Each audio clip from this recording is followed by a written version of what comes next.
नमस्कार दोस्तों, प्रतिमा moral story में आप सभी को स्वागत है। हमारी आज की कहानी का नाम है बेटी की विदाई। आज शर्मा जी के घर में बड़ी रौनक थी। उनकी इकलौती बेटी ममता की जो शादी थी। बहुत से मेहमानों से घर भरा हुआ था। दरवाजे पे शहनाई बज रही थी। खुशियों का दौर था। शर्मा जी बड़े व्यस्त थे। फेरे हो रहे थे। बेटी की विदाई के बारे में सोच सोच कर ही शर्मा दंपति का दिल दुख जाता था। शर्मा जी की पत्नी की आंखों से आंसू बह रहे थे। शर्मा जी भी थोड़ी थोड़ी देर में आंसू पोंछ लेते थे। फेरे हो गए, सभी दावत में व्यस्त हो गए। शर्मा जी बात बात में अपनी पत्नी से उलझ जाते थे। दोनों में कभी भी एक बात पर सहमत नहीं हो पाता था। पार्टी में शर्मा जी हर किसी से बस यही कह रहे थे कि आज उनकी बिटिया के जीवन का सबसे अच्छा दिन है। वो एक राजकुमार जैसे इंसान से शादी कर रही है जो उसे राजकुमारी की तरह ही रखेगा। ममता बहुत खुश थी। बस उसके मन में एक ही उदासी थी कि उसे अब ये पियर छोड़कर जाना होगा। उसे पता है कि उसके पिता की वो सबसे बड़ी कमजोरी है। वो कैसे उसके बिना रह पाएंगे। बस यही सोच उसके मन में चल रही थी। एक और बात थी जो उसे बहुत परेशान कर रही थी। वो थी उसके माता पिता का आपस में बार बार हर दूसरी तीसरी बात में लड़ना।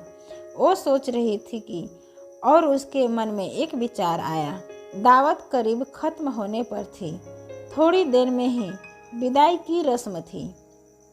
ममता इस स्टेज पे पहुंची और उसने माइक पर सबको संबोधन करना शुरू किया। आप सभी का धन्यवाद कि आप लोग यहाँ आए।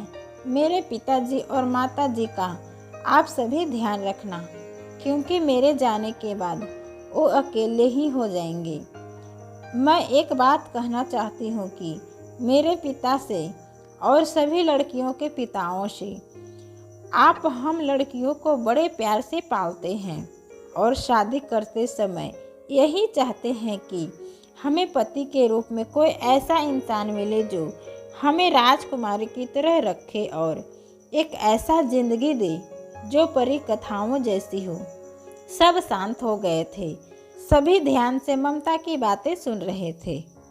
ममता ने आगे कहा, आप सभी से मैं एक ही बात कहना चाहूँगी कि क्या आपने जिस लड़की से ब्याह किया है उसे क्या आपने राजकुमारी की तरह रखा?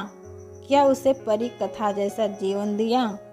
उसके साथ लड़ने झगड़ने में जीवन गुजारने के अलावा आपने उसे सारी खुशियाँ दी जिनकी कल्पना उनके पिता ने आपके साथ उनकी शादी करवाते वक्त की थी, या मेरे पिता इस वक्त मेरे लिए कर रहे हैं, या दूसरे पिता अपनी बेटियों के लिए करेंगे।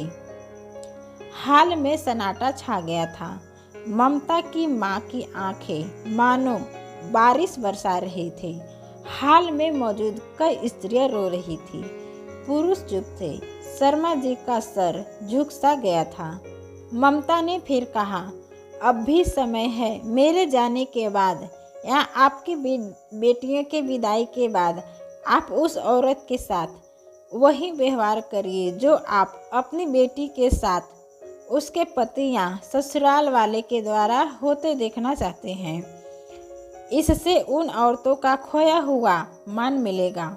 उनके पिता के चेहरे पे खुशी आएगी और आप सभी को जीने का एक नया सहारा मिलेगा।